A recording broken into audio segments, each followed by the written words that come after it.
Hello, everyone, and welcome back to Namaste Studios. I'm your host, Dennis Bluehart, and today we're diving into the transformative world of Reiki, a practice that harnesses healing energy to promote physical, emotional, and spiritual well being. To guide us through this fascinating topic, I'm honored to introduce Jennifer Lee, a Reiki Level 2 practitioner with over a decade of experience helping people restore balance and harmony in their lives. Jennifer, welcome to Namaste Studios. Thank you so much for having me. It's such an honor to be here. Awesome. Before we dive into Reiki itself, can you tell us a little bit about your journey? What drew you to this healing practice? Yeah, absolutely.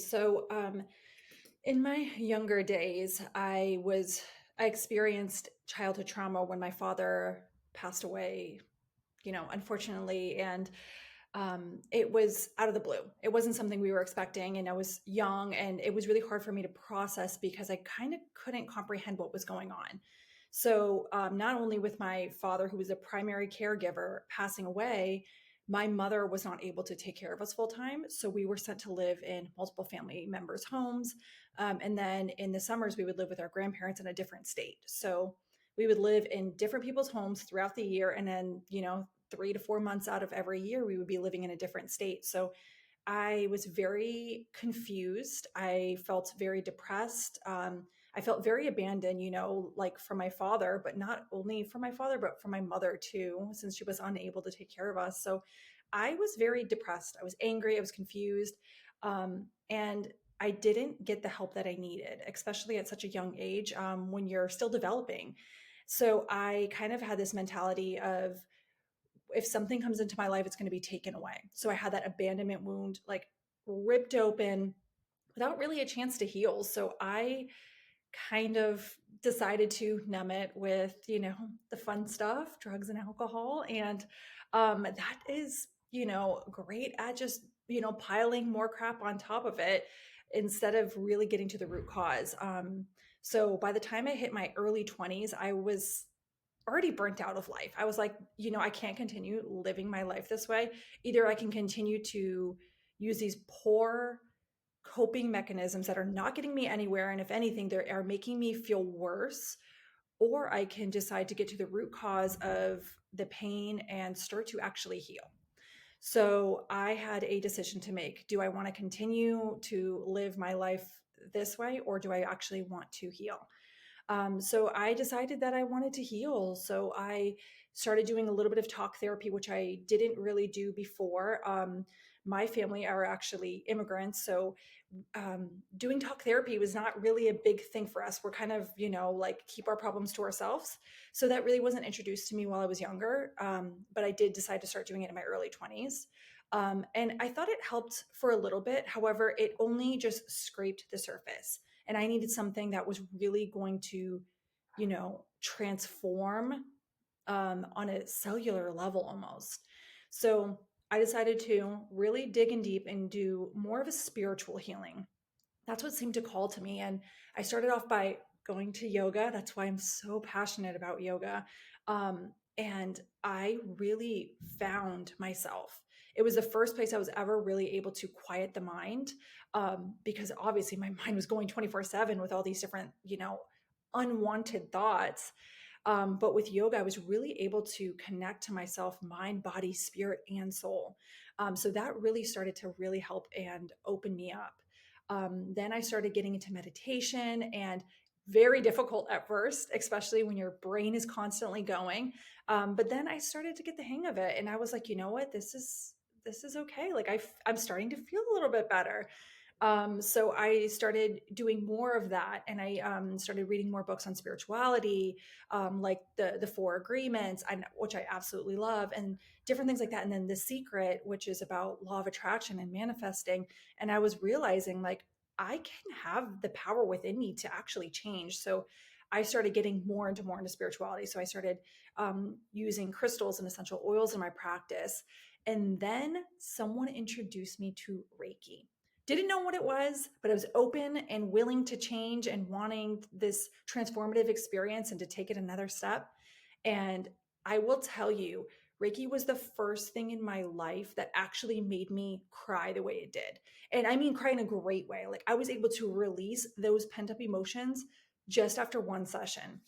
I was like a little confused at why I was crying. I'm like, because it's not really a thing. We don't really show emotion. I'm Hispanic. We try not, we're dramatic, yes. But we don't really show emotion like that. So it was really almost a weird feeling, like to be very vulnerable and like to show that type of emotion. But I felt so free after just the first session. So I decided I wanted to keep going. I was like, this is amazing. So along with doing yoga, meditation, and journaling and using the crystals and essential oils, I continued to go to Reiki. So I would go to Reiki circles and do these group sessions, which I loved, and I loved the community. And then I wanted to do a little bit deeper and go a little bit more of a personal experience. So I did one-on-one healing sessions.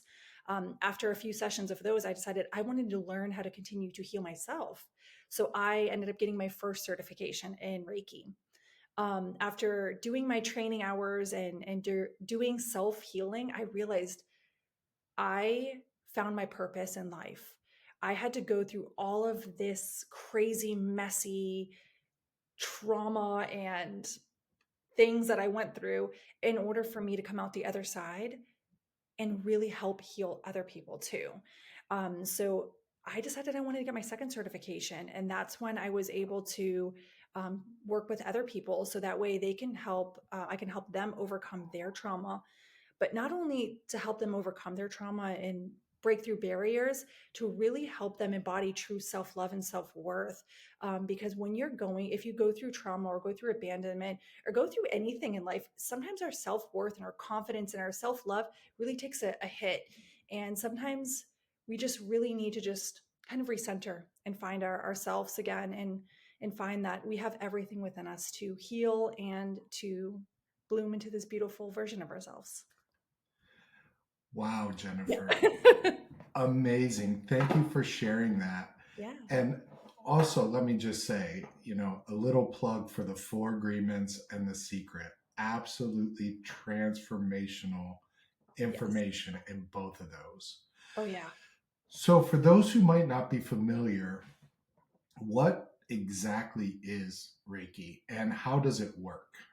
So, in a nutshell, and I'm going to try to keep it as simple as possible, it's energy healing. So, anything and everything around us is all made up of energy. So, I mean, our connection to the universe, our connection to self, our phone, everything is energy. It emits an energetic frequency. So, what it is just realigning our energy.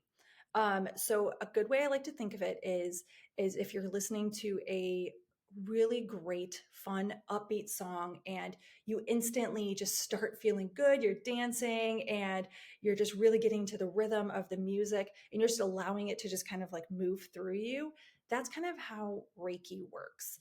It is just that frequency that just tunes into a really high vibration that allows us to just really feel good. That's kind of it in a nutshell. Reiki does to help to rebalance and balance out the chakras, which are, simply put, our energy centers. And we have over 100 chakras in our body. And it really helps to realign all of them, but more specifically, our seven main chakras, which allows us to, flow freely. So we have the root chakra, which is connected to our stability and our security and our safety. Our sacral chakra, which is our sexuality, but it's also our manifesting and creativity. Our solar plexus, which is our power center. Our heart chakra, which is unconditional love between ourselves and others. Our throat chakra, which is all about communication, listening, speaking. Our third eye chakra, which is about our intuition. And then our crown chakra on top of the head is all about the enlightenment and the connection to ourselves and to everything else around us and that wholeness and the oneness. So sometimes when you experience a trauma or, abandonment, you may have, blockages. And the way I like to think about blockages is, like this is the energy center. It's like, circular. And then when we have a block, that's like putting a concrete wall around it. So when we're experiencing trauma, we may get that concrete wall or that blockage around our root chakra, which is our safety, stability, security. So we may feel like we're unsafe at a lot of the time. Maybe we're in our home and we're in constant fight or flight mode, or we have constant anxiety, and that could be because of our root chakra. Maybe it's blocked, or and that energy is not able to move freely. So with Reiki, it allows the blocks, barriers, those walls to kind of come down so that energy can actually move freely through it. And so it's not stagnant and just, trying to get through it, but stagnant. So some people might be skeptical about energy healing. How do you explain Reiki's effectiveness to someone new or unsure? Well, I would like to just first and foremost say it's not a religion. It's just an energy practice. And it could almost be linked kind of almost science based, especially quantum physics, that talks a lot about energy. So if you're skeptical about it, all I say is just give it a shot. It's not going to hurt you. And it's not going to go against any religious, your religious beliefs or anything. And this is not a substitute for anything. So if you're, like saying, oh, I'm seeing a regular doctor or I'm seeing an acupuncturist, this is actually a great addition to that. It just will help speed up that healing process quicker. So I just say, give it a shot. You don't know until you try. All right, Jennifer, what are some common reasons people seek out Reiki sessions? So more specifically with me, if people are contacting me, it is because they've experienced some type of trauma, and it doesn't have to be childhood trauma. It could be, trauma that they experienced when they're older. A passing of a loved one is a huge trauma and a huge grief. Suddenly losing a job, or, losing a partner, whether it be like a crazy breakup or whatnot. So those are just a few ways. Other people usually will reach out to me if they notice that they're lacking a little bit of confidence or self-worth, and they really just want to really just step into who they really are, and for that, for them to show up authentically. Sometimes people just look for a little bit of clarity. They're like, hey, I feel a little stuck in life. Like, I don't know what my next steps are. I just need a little bit of connection to myself to really get in tune with where, I should be headed. And then other times people just reach out because they just want to rebalance. They're like, hey, I've been dealing with crazy family members. It's the holidays. I feel drained and exhausted. I just need to rebalance my energy. So those are just a few of the main reasons why people may seek out Reiki, especially working with me. Jennifer, can you share a specific example or story where Reiki made a significant difference in somebody's life? Yeah, absolutely. So I was working with a client about 2 years ago, and Reiki is great for both men and women, and this just so happened to be one of my male regular clients, and he was lacking a little bit, although he was very successful in his business. He was lacking a little bit of confidence and that trust, in order to make the next steps and things like that. So he just felt a little lost almost, even though he was doing well and he seemed to be doing all the right things. He just needed some guidance. And, we look for external guidance and for other people to tell us what to do or what we should be doing, when all reality, the answers are within us. So I worked with him, and we worked every 3 weeks together. We would do a Reiki session, and I really just helped to rebalance his energy centers and really help him connect with his third eye. So there was a little bit of that blockage around that third eye. So we worked on that, and I want to say we worked on that for maybe about 4 months. So that was about, 4 or 5 sessions, maybe six sessions. And then he was actually able to see really clearly what his next steps were. And he applied for a position that he was a little nervous about applying for, which was like the next step up. Because he was like, I don't know if if I'm really, am I ready for it, and whatnot. So I helped him get out of his own head, that third eye chakra, allowed him to trust his intuition and his gut, and to trust his skills and his ability. And guess what? He ended up getting that promotion, and he made so much more money, and he ended up actually buying his dream car. And it's kind of funny because I think about The Secret when I'm talking about that, when you're envisioning it. So I helped him break through some of those barriers, and really just envision that life as well, in order to get to the next steps. And he ended up buying his, dream car. Granted, it wasn't like a McLaren or anything. It was just like a nice little, like a little sports car that, was, like had to be shipped from overseas, that kind of thing, where he was just like, he felt the confidence to do that. So it was just so great to see somebody transform their life so much within just a few short sessions. Wow, Yeah. amazing story. We asked our community to send in their questions about Reiki. So let's answer a few of them. The Yeah. first question: do I have to believe in Reiki for it to work? That is a really good question. I've heard other people answer that. And I have to say is you don't have to believe in anything because it's not a religion. It's not something that you need to like follow. However, I will say you do need to be open. Just being open to the receiving and allowing whatever to happen. So I don't say you have to believe in it per se. I just say be open to it, if that makes Uh, sense. yeah, absolutely. So, next question: what does a Reiki session feel like? Ooh, that's a fun question. A lot of the times, I'm going to say 99% of the time, most of the time, people feel really like a good warming sensation in different areas, whether it's virtual or in person. People will feel warmth in different areas. But almost 100% of the time, I don't think I've ever had anybody that this didn't happen to, where they felt an overwhelming sense of calm and peace, where they either had fallen asleep, which is completely fine and really normal, or they have been on that like very high meditative state where they were just able to just fully release and receive the healing energy.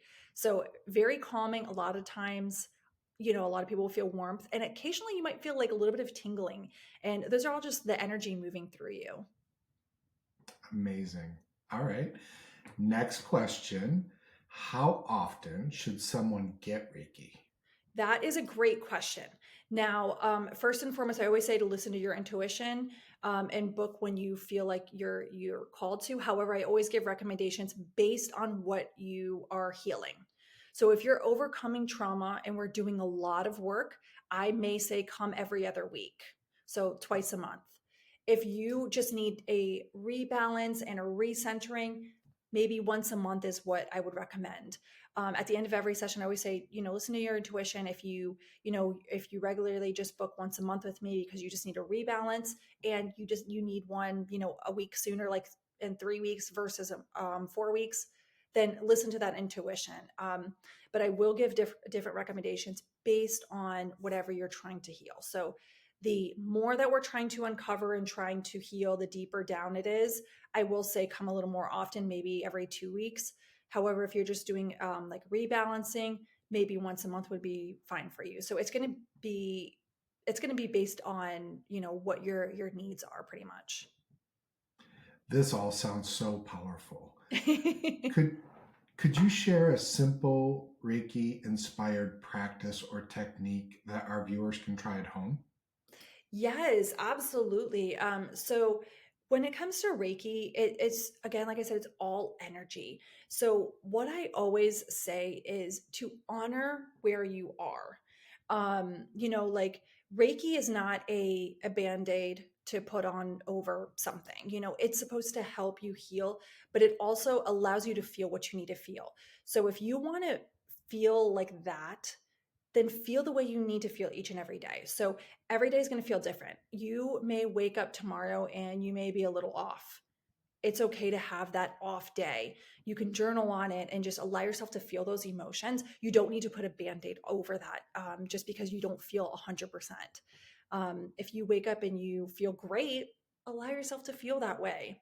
And it's also okay if you have a bad day. You don't have to suppress your emotions because those are what is coming to the surface. So it's really important for you to feel the way you need to feel so that way you can either release it or hold on to that type of feeling. So it's the same thing with Reiki.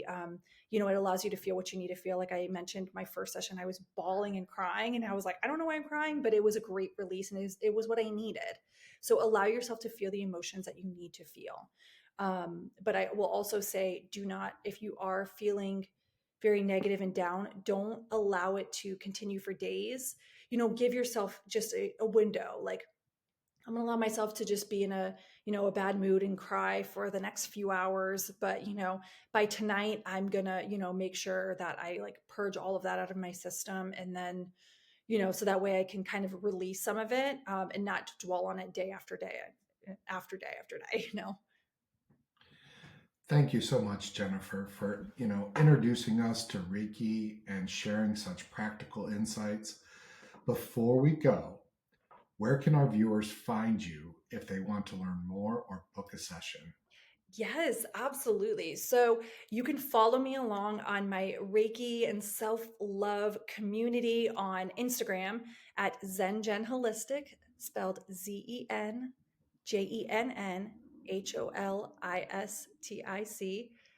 Or you can book a session with me if you feel called, especially after listening to this, on the Namaste Studios app, where I do monthly workshops and I do one-on-one sessions. And if you're looking for a deeper healing, I also do Step into Your Power, which is a 12-week membership where we do a lot of Reiki energy healing, but I also focus a lot on self-love. So that's great if you're really trying to take your life to the next level and you really want to step into your power, whether it be step into your confidence or step into the next role at your job, whatever area that may look like for you. So All right. Well, thank you again, Jennifer. And to our viewers, if you enjoyed today's episode, don't forget to like, comment, and subscribe to Namaste Studios for more inspiring content like this. Visit our website at namastestudios.yoga for additional resources and upcoming events. Until next time, stay mindful, stay connected, and namaste. namaste.